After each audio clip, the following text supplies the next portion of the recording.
Hey, what's up guys? It's Rachel. Welcome to my channel.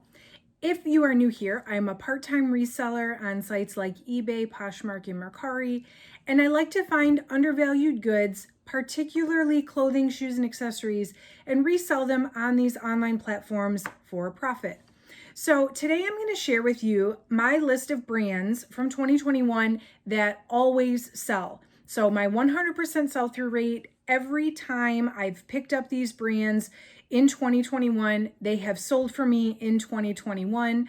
I've seen a few other YouTubers and resellers post their brands that always sell or their brands that have a 100% sell-through rate. I'll post a few of them that I've seen in the comments below if you want to check them out.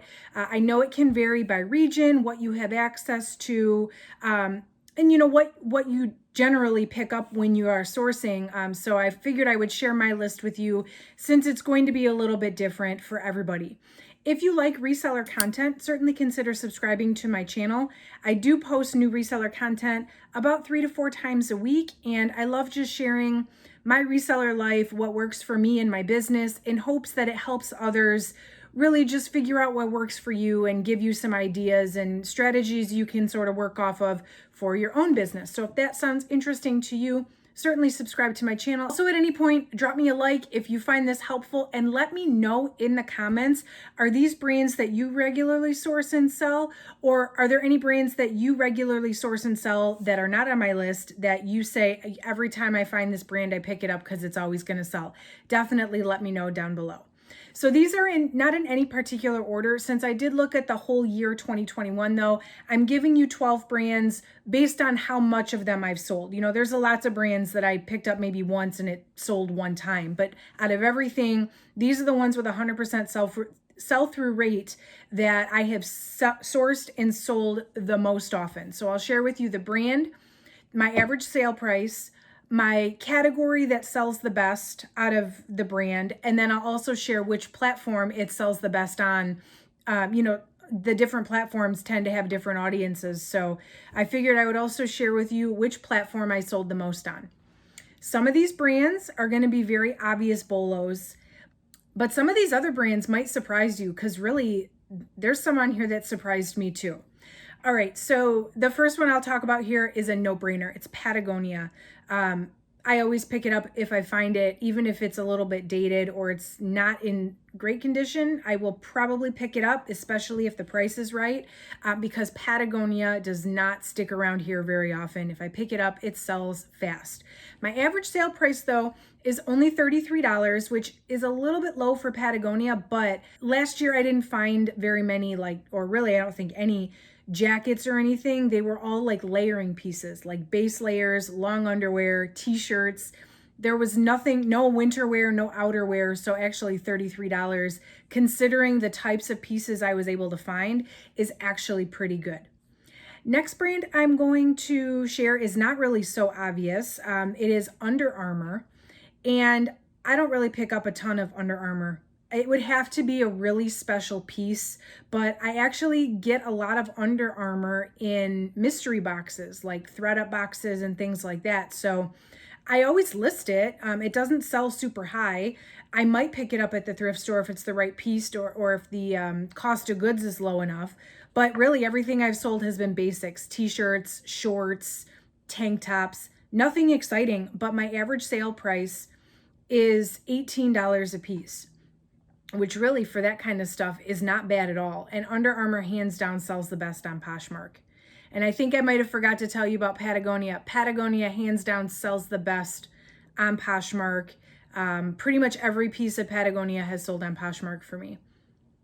The next brand is Miss Me, and I don't find Miss Me a ton, but when I do, I grab it, again, even if it's not in the best condition, because Miss Me jeans, and I think every piece of Miss Me I found was women's jeans, except I did find a dress, but that sold also.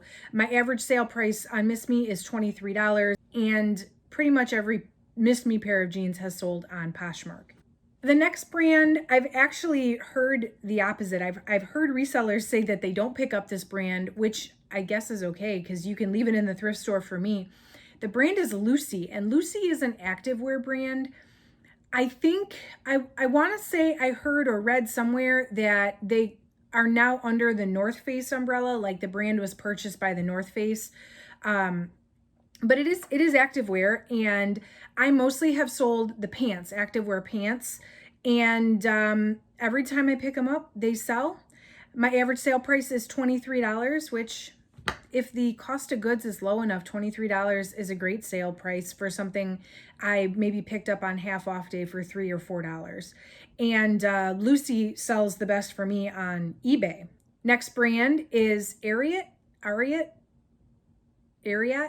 I don't know how you say it, but definitely a bolo brand. You've probably heard of this brand and heard people say it's a bolo.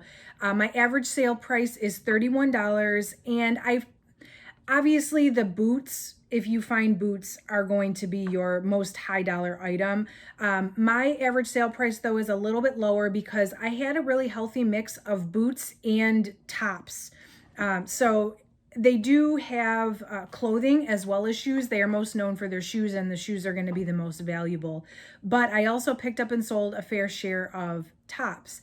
So Poshmark is the seller platform for Ariat. Most of my Ariat sales have been on Poshmark. Next brand is BKE, which I believe is sold at Buckle. This brand, they're kind of like Miss Me. You don't really see like current styles of BKE. I really think that BKE is a brand or a style. They have a very distinct kind of style. And if you love it, you love it. And you're going to find it over and over again, even if they don't make it anymore, or if they don't make those older styles. Every time I pick up BKE, it's always jeans, and particularly the men's jeans seem to do a little bit better than the women's jeans. They both sell, but the men's jeans I tend to get a little bit more money for, and they tend to sell a little bit faster. My average sale price on BKE is $24, and it was really even here between Poshmark and eBay. I pretty much had equal sales on each for BKE.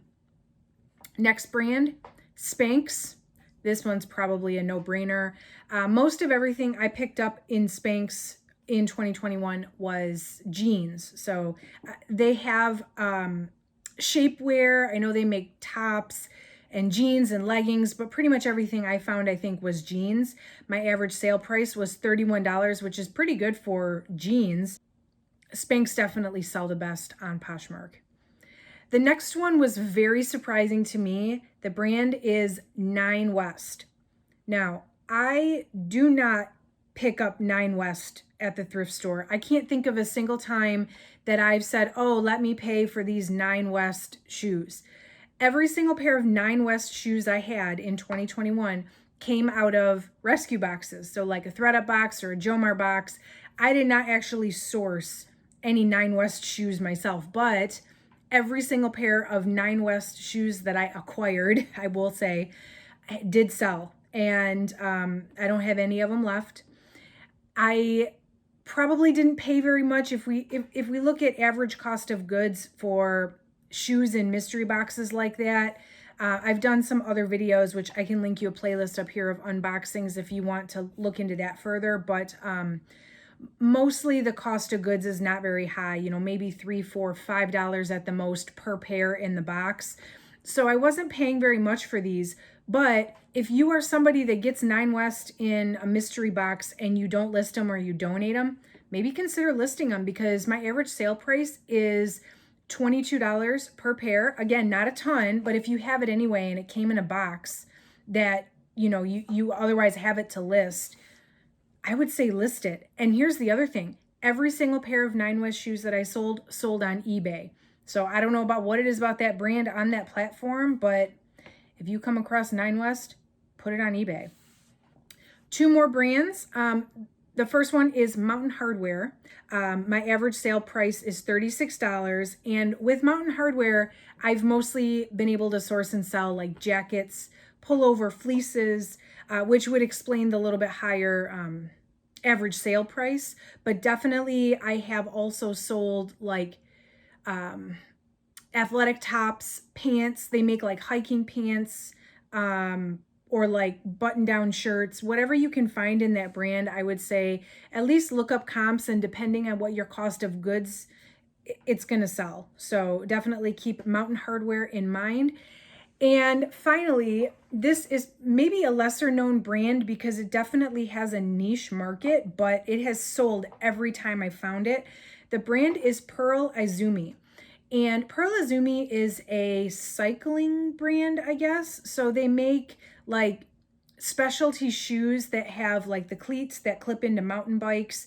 I believe they also make shoes for indoor cycling, and they also have a clothing line that is, specialty gear for cyclists. So most of what I sold has been shoes, and I actually have found several pair of Pearl Izumi shoes last year. I think people see the cleats and they don't know what they're for, and they kind of just leave them. But if you find Pearl Izumi shoes, at very least, look them up. I would say probably pick them up because they've sold every single time. My average sale price on Pearl Izumi is $45. So it's decent price. I think I did have one, it was like a vest. It was like a zip up vest that sold a little bit lower price than the shoes did, which brought my average down a little bit. But remember this brand, if you're looking at shoes and you're like, what is this on the bottom of these shoes? Pearl Izumi sells very well and mostly has sold on Poshmark for me, which is surprising because normally the niche kind of stuff is more of an eBay thing, but I've sold it all on Poshmark. So that's my 2021 list. I definitely plan to continue providing this kind of data to you guys in the future. Hopefully my next video like this will not be next year. I will try to do them maybe once a quarter or a little bit more often so I can keep a current list of what is selling for me fast. Again, if you found this helpful, drop me a like. Let me know in the comments what brand was missing from this list that you sell all the time. I really would love to hear what other brands I should be looking out for that maybe did not make my list this time. So let me know in the comments. Again, certainly consider subscribing to my channel. I've been putting out reseller content for you guys as often as I possibly can. I love the conversation, the back and forth, and us learning from each other. So definitely consider sticking around for future videos. But that's all for this one, you guys. Thank you so much for joining me, and I will catch you in the next one.